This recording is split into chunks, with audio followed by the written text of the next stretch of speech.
तू सांभाळ, कॉम्प्लेक्सला मी सांभाळतो. व्यवहारामध्ये नफा तोटा होकार नकार सगळं चालतं, पण प्रेमात नाही चालत. तू वरुण सुभेदारबद्दल सिरियसली विचार कर, असं मला मनापासून वाटतंय.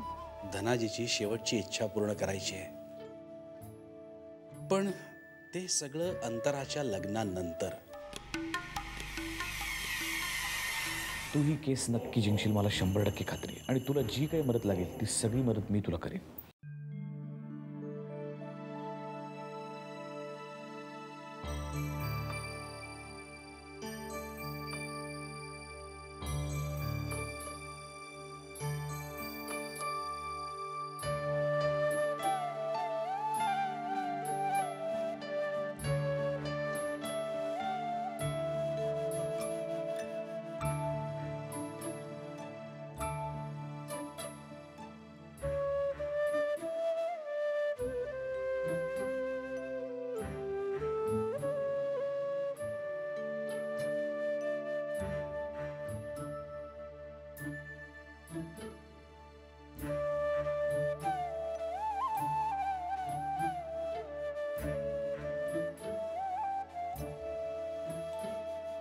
आधी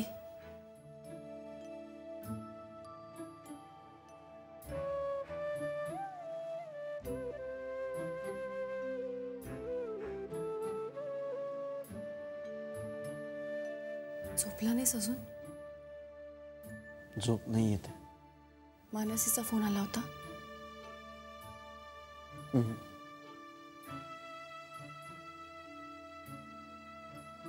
तू केला होतास?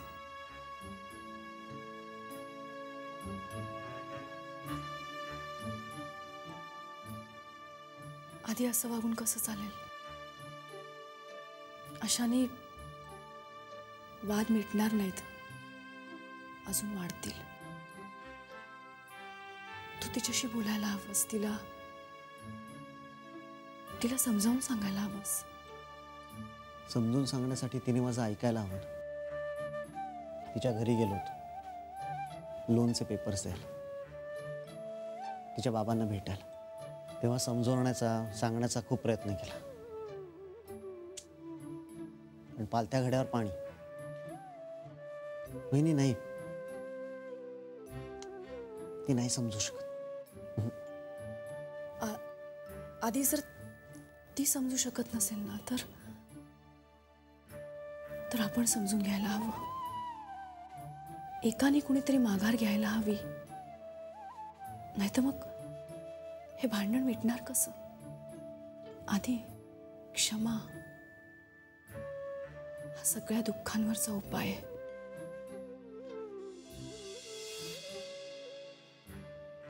तिला माफ करून टाका. ती जे बोलली आहे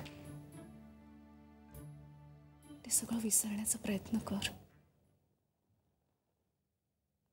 आणि तिला घरी परत घेऊन ये. का परत आणू तिला? मी नव्हतं सांगितलं तिला घरी जायला. आणि इथे येऊन ती करणार काय? भांडण, मोठ्यांचा अपमान. आधी हे बघ बाई, आजपर्यंत मी तुझी प्रत्येक गोष्ट ऐकत आलो, पण या बाबतीत मी तुझं नाही ऐकणार. ती जे काही वागली त्या बाबतीत मी तिला क्षमा करू शकणार नाही.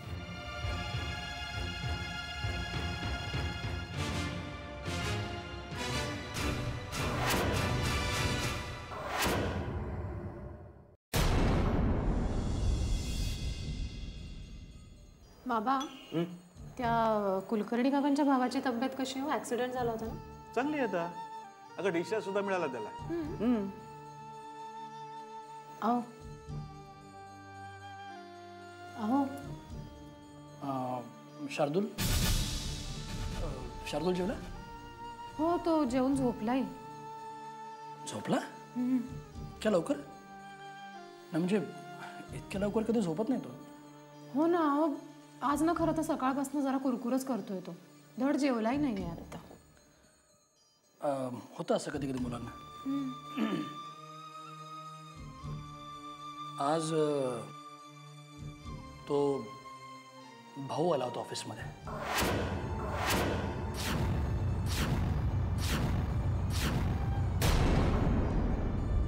आता आणखी काय हवंय त्याला? नाही, त्याला काही नको आहे. उलट त्यानेच एक गिफ्ट दिलंय शार्दूलसाठी. फेकून द्या. त्या माणसाने दिलेली एक वस्तूही नकोय मला माझ्या घरात. हे बघा, त्याचा माझ्या शार्दूलशी काहीही संबंध नाहीये, तरी का देतो तू अशी गिफ्ट्स वगैरे? हे बघा, तुमच्या सांगण्यावरनं एकदा मी त्याला माझ्या घरात येऊ दिलं. यापुढे त्या माणसाची सावली मी शार्दूलवर पडू देणार नाहीये. संयुगिता, तुम्ही मला काही समजवण्याचा प्रयत्न करू नका. खूप झालं. प्रत्येक गोष्टीची एक मर्यादा असते, चांगलं वागण्याची सुद्धा. मी ह्याच्यापेक्षा चांगलं नाही वागू शकतो कोणाशी. त्या माणसाने तर सगळ्याच गोष्टींची हद्द केली. आता जो तो माझ्या घरात दिसला किंवा त्याने दिलेली एखादी वस्तू जरी माझ्या घरात दिसली ना, मी दुसऱ्या क्षणी शार्दूलला घेऊन माहेरी निघून जाईन, सांगून ठेवते. संयुगिता,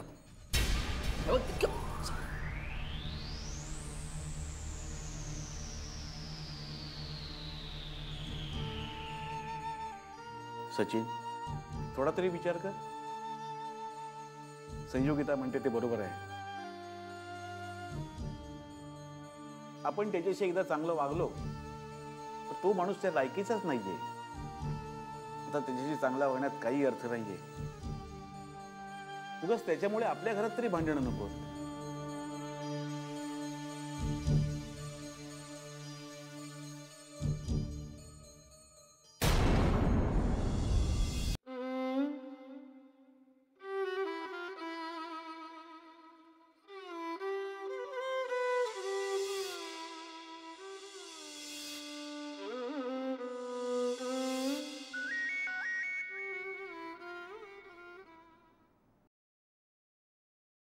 हॅलो.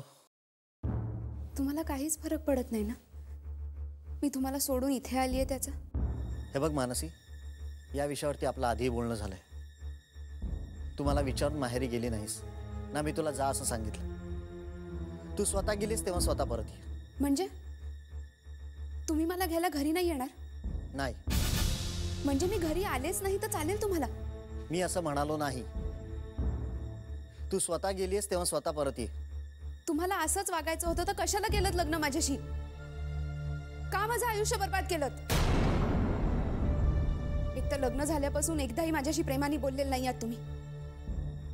एकदाही ते सुख दिलं नाही जे प्रत्येक बायकोला तिच्या नवऱ्याकडून हवं असतं. तुमचं प्रेम नाहीये माझ्यावर हे कळलं होतं मला, पण आता तर तुम्हाला माझी गरजही वाटत नाहीये. मग काय येऊ मी परत? ठीक आहे, नको येऊस परत. ठीक आहे, नाही येणार, कधीच नाही येणार.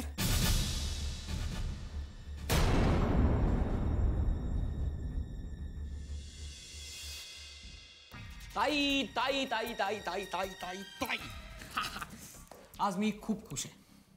आणि झालंय काय तुला? काल मला मानसी स्वतःहून भेटायला आली. So what?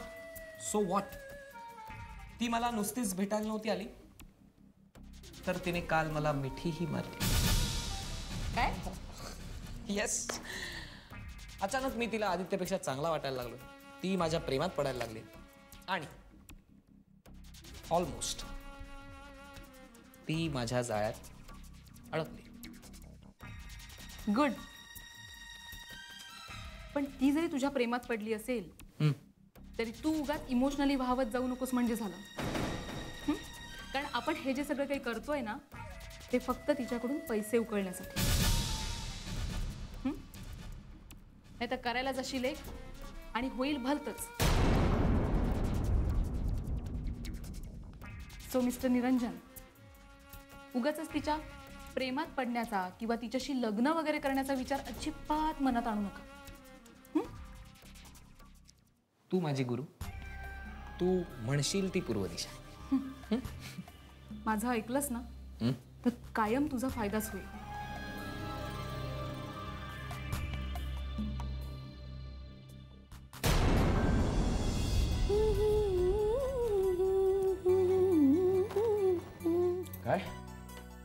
खुश दिसतेस एकदम. कारणच तसं आहे. काय? जाऊ दे, तुम्ही हसाल. नाही असं बोल.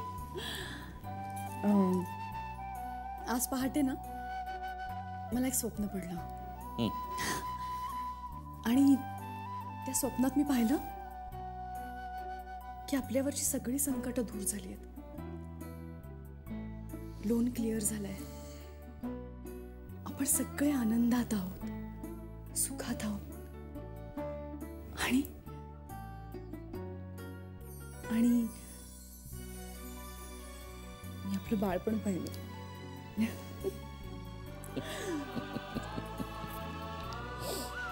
पहाटेची स्वप्न खरी होतात ना, म्हणून मी आनंदात आहे. देव करू आणि तुझं हे स्वप्न खरोखरच लवकरात लवकर पूर्ण हो. मी सुद्धा खूप वैतागलो होतो या सगळ्या संकटांना, दुःखांना. कधी एकदा हे प्रोजेक्ट पूर्ण होतंय, कधी एकदा आपल्याला बाळ होतंय असं झालंय. 4 सुखाचे क्षण कधी येत आहेत आयुष्यात त्याची वाट बघतोय मी सुद्धा. येतील लवकरच. 4 सुखाचे क्षण आपल्या आयुष्यात येतील. आणि माझं हे स्वप्न म्हणजे त्या सुखाचीच सुरुवात आहे. तुझं स्वप्न नक्की पूर्ण होईल असं बघ.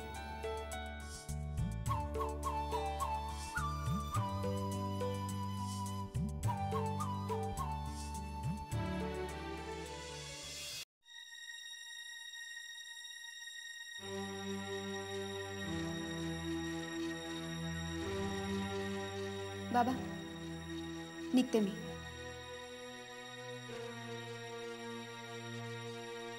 खरं तर मला जायचं नाहीये, पण तुम्ही मला घरातून हाकलताय, त्यामुळे माझ्याकडे दुसरा कुठलाच पर्याय नाहीये. मानसी, अगं बाबा जे काही बोलले ते तुझ्या भल्यासाठीच बोलले की नाही? हे बघ आई, मला अजिबात असं वाटत नाही. मानसी, स्वतःच्याच मुलीला कोणी घरातून हाकलत नसतं ग. मलाही काही मान आहे, इगो आहे. खरं म्हणजे मी आता तिथे जाणं हा माझा अपमानच आहे. मी ठरवलं होतं की जोपर्यंत हे माझी माफी मागत नाही तोपर्यंत मी परत जाणार नाही म्हणून.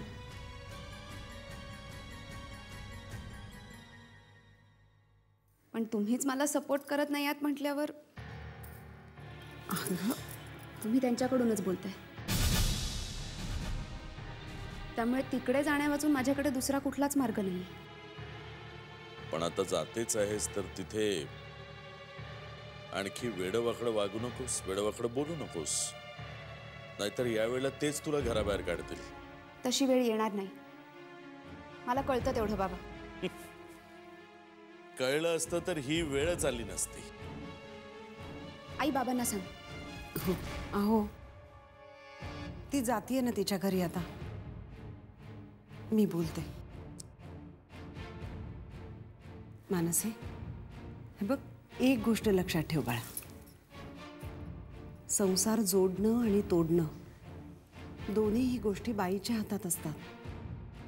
तेव्हा बाईनी समजुतीने वागणं खूप गरजेचं आहे, हो की नाही? जास्त ताळू नकोस मानसी. होत्याचं नव्हतं होऊन बसेल ग. हे बघ, संयमाने वाग जरा, डोकं शांत ठेव. बघते मी. येते.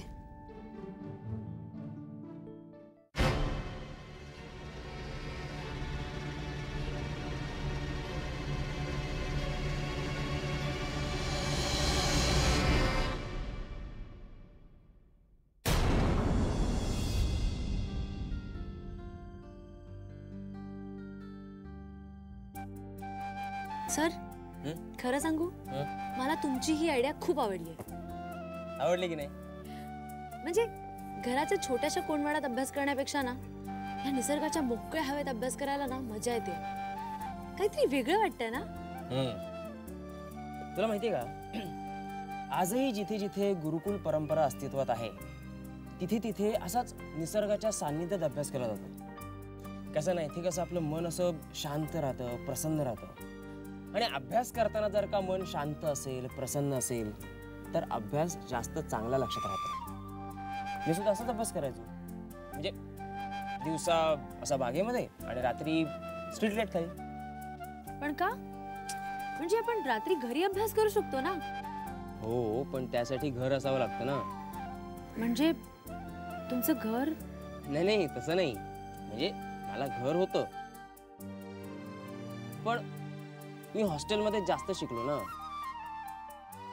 आणि हॉस्टेलमध्ये अभ्यास करणं तर लांब राहिलं, नुसतं वाचायचं म्हटलं ना तरी कठीण आहे. आम्ही एका रूममध्ये 5-5 विद्यार्थी, प्रत्येकाचा स्वभाव वेगळा. त्यामुळे एनिवे, चल आपण अभ्यासाला सुरुवात करू.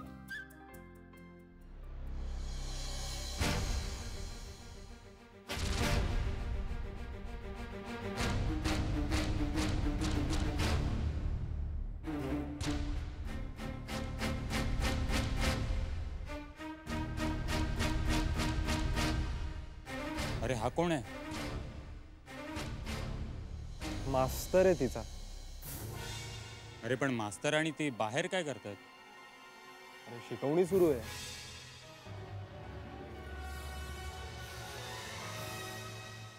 बघ रे बाबा, हा मास्तर तिला बाहेर काहीतरी भलतंच शिकवायचा आणि तुझ्या तोंडचा घास हिरावून न्यायचा. अरे माझ्या तोंडचा घास पळवायचं म्हणजे काय खायचं काम नाही.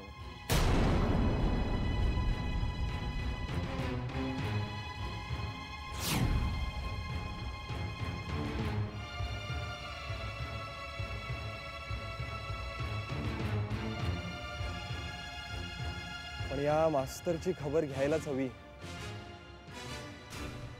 नक्की आहे तरी कोण हा?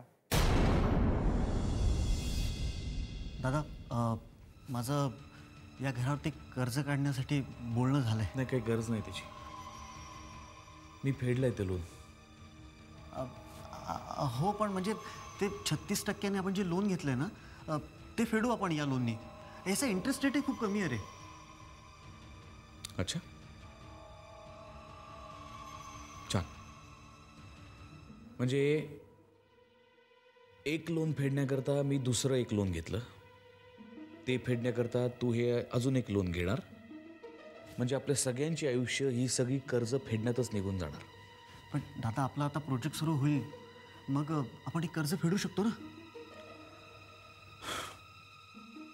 तुझ्या बायकोला विचारलंस का? तिचा विरोध आहे याला. ती रागावून निघून गेले ना माहेरी. दादा, तू काळजी करू नकोस. हा डिसिजन मी घेणार आहे आणि त्यात मला कोणाचाही हस्तक्षेप नको आहे.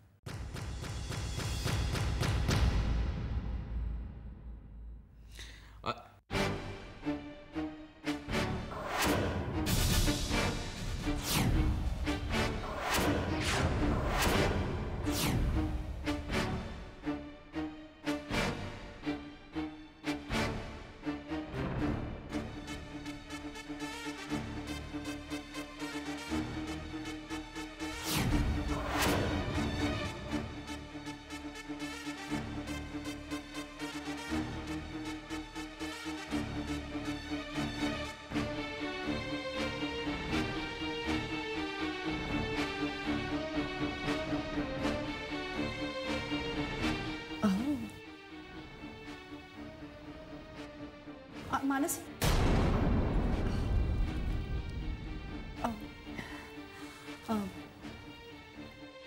बरं झालं तू आलीस. ते अचानकच नाही, म्हणजे मला माहिती आहे की तुला राग आला होता आणि म्हणून तू तडकाफडकी. हां, पण साहजिकच आहे, आता संसार म्हटलं की हे सगळं होणारच नाही. म्हणजे भांड्याला भांडं लागणारच ना. जाऊ दे, आपण या विषयावर बोलायलाच नको. आई बाबा कसं आहे? ठीक आहे. आणि तू नाश्ता करून आलीस की मी काही? नको, मी आहे यात. मानस, बघितलं बघितलं केवढा माज आहे तिला. एवढं सगळं झालं तरी अक्कल नाही आली. तिकडे तिचा बाबा हेच म्हणत होते, त्यांनी माफी मागितली माझी तिच्या वतीने, पण हिला काही आहे का त्याचं? डोकं शांत ठेव आधी, डोकं शांत ठेव. कुणीतरी एकाने नमतं घ्यायला हवं ना. आणि आता ती आली आहे ना परत. आणि तू आता मला थांबवलं म्हणून, नाहीतर आधी शांत हो आधी.